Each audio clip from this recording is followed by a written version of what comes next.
The number of people known to have died in the Los Angeles wildfires has risen to 24, with high winds forecast over the coming days. Fire crews are now facing a race against time to avert further destruction, but from the ashes, many remarkable stories are rising as people battle to stop their neighborhoods from burning down. Our correspondent Helena Humphrey has this report on my house. For 36 years fighting fires was Rich Snyder's profession. Now retired, when flames tore through his community in Pasadena, it was personal. Armed with a hose and with his bare hands, suddenly he wasn't just saving strangers, he was saving his neighbors and their homes. Lord, help us, Lord, with your hands. Whether it was divine intervention or Rich's sheer determination, their lives were saved. Among them, a neighbor with additional needs, confused amid the chaos. No, great, your house is on fire. Your house, Greg, you have to come with me. I've still got to process it. Yeah, my neighbor needs assistance, and we told him early on to leave, and he said, no, I'll stay. And I grabbed him and I was pulling on him, and he was fighting me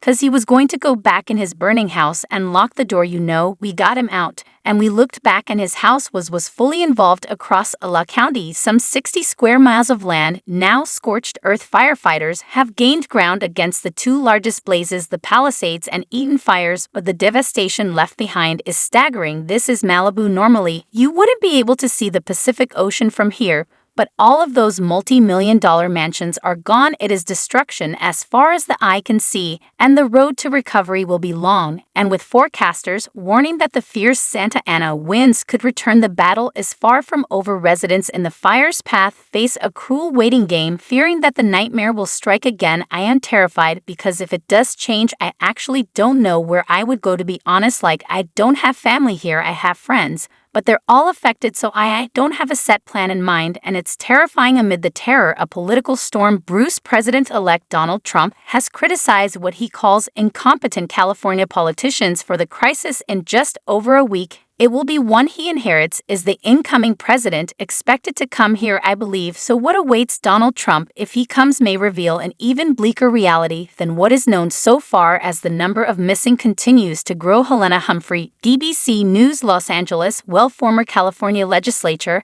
and law resident Mike Ghetto told us anger is mounting at how the authorities have reacted. There's a lot of anger here. I'm not going to lie to you. I am a Democrat. California is a state that is run by Democrats.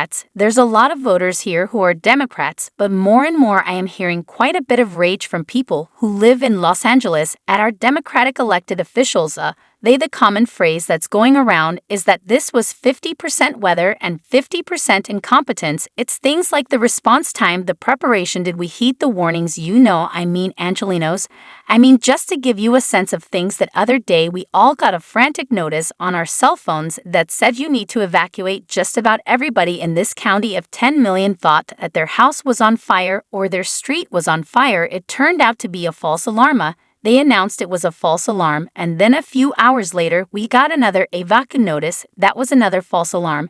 And so just things like that don't really impart much trust with authorities.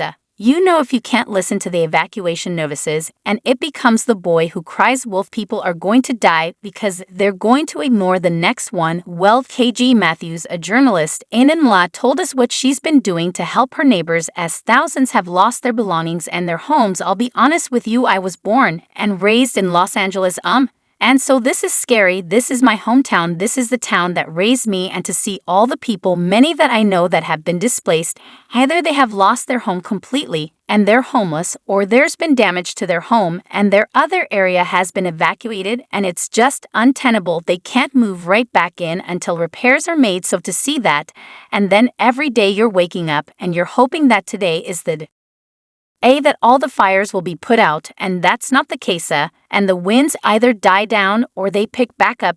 Over this weekend, I was lucky enough to have the winds die down a bit so that I can get out and donate. I've always wanted to donate the last couple of days, but I was a little bit afraid because they had more evacuations going on. particularly in the San Fernando Valley, and so I didn't want to drive in that area. I didn't want to be an impediment to the hardworking firefighters that were trying to put out the fires, so I waited until the weekend, and I was able to donate to a lot of teenage girls, that lived in the Eden area where the Altadena and Pasadena fires have been happening, and was just able to get out there and to deliver shoes and socks and clothing and toothpaste and toothbrush and just things that they need, because many of them that left their homes, they thought they would be back in like 3 days, and then they came back and they have nothing. We can speak to our correspondent David Willis, who is in Brentwood in La for us Leb. So David, we've been hearing the new news of the further winds that could hamper the firefighters' tasks. Can you just tell us a little bit more about that? That's right. And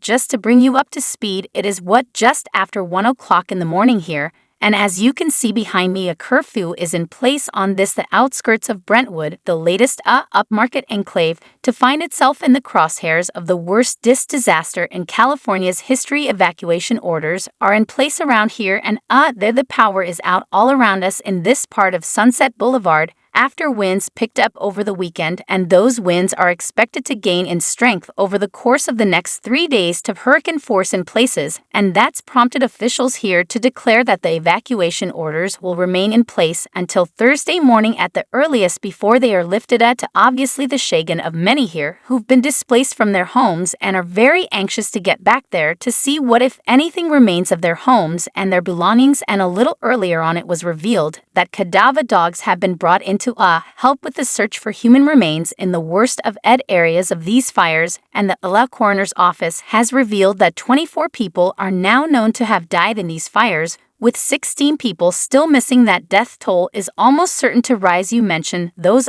displaced people.